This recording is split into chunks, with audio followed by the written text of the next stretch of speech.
Hi friends, இன்றைக்கி நம்ம சேனலில் சுவையான ரவா கிச்சடி வந்து எப்படி பண்ணுறதுன்ட்டு பார்க்கலாம். அதுக்கு நான் இப்போ 2 கப் அளவுக்கு வந்து ரவை எடுத்துக்கிறேன், 2 டம்ளர் அளவுக்கு. இப்போ நம்ம அதை வந்து ட்ரை ரோஸ்ட் வந்து பண்ணணும்.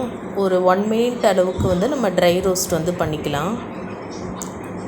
ஸ்டவ்வை வந்து சிம்மில் வச்சு ட்ரை ரோஸ்ட் வந்து பண்ணிக்கணும். இப்போ ஒரு கடாயில் வந்து ஒரு கரண்டி எண்ணெய் வந்து எடுத்திருக்கேன், நல்லெண்ணெய் எடுத்திருக்கேன். இப்போ அந்த வறுத்த ரவையை நல்லா ஆற வச்சுக்கலாம். இப்போ இந்த எண்ணெயில் கடுகு, உளுத்தம்பருப்பு, பச்சை மிளகாய், கருவேப்பிலை, முந்திரி எல்லாத்தையும் வந்து மிக்ஸ் பண்ணிக்கலாம். நான் வந்து 2 டம்ளர் ரவைக்கு ஒரு 3 அளவுக்கு வந்து க்ரீன் சில்லி வந்து எடுத்திருக்கேன். வெஜிடபிள்ஸ் வந்து கேரட், பீன்ஸ், பச்சை பட்டாணி அதெல்லாம் வந்து எடுத்துக்கலாம். இப்போ நான் 1 டம்ளர் அளவுக்கு ரவைக்கு வந்து 2.5 டம்ளர் வந்து தண்ணி வந்து ஆட் பண்ணோன்னா நமக்கு அந்த கன்சிஸ்டன்சி வந்து கரெக்டாக இருக்கும். இப்போ நம்ம அந்த வெஜிடபிள்ஸோட வெங்காயமும் சேர்த்து நல்லா வந்து மிக்ஸ் பண்ணிக்கலாம்.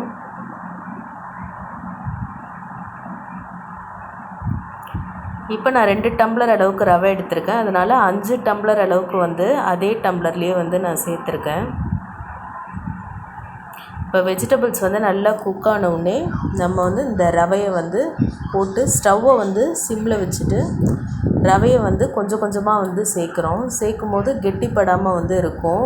ஒட்டு மொத்தமாக சேர்த்தோன்னா நமக்கு கெட்டியாயிடும். அந்த மாதிரி சேர்க்காமல் இருக்கிறதுக்கு கொஞ்சம் கொஞ்சமாக வந்து சிம்மில் வச்சு கரண்டியில் கலக்கி நம்ம மிக்ஸ் பண்ணுறோம்.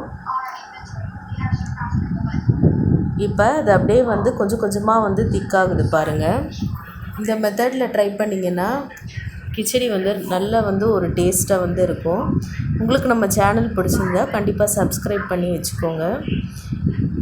டேஸ்டியான ரவா கிச்சடி வந்து ரெடி ஆகிடுச்சு. இஞ்சி வந்து தூவி இறக்கிக்கலாம்.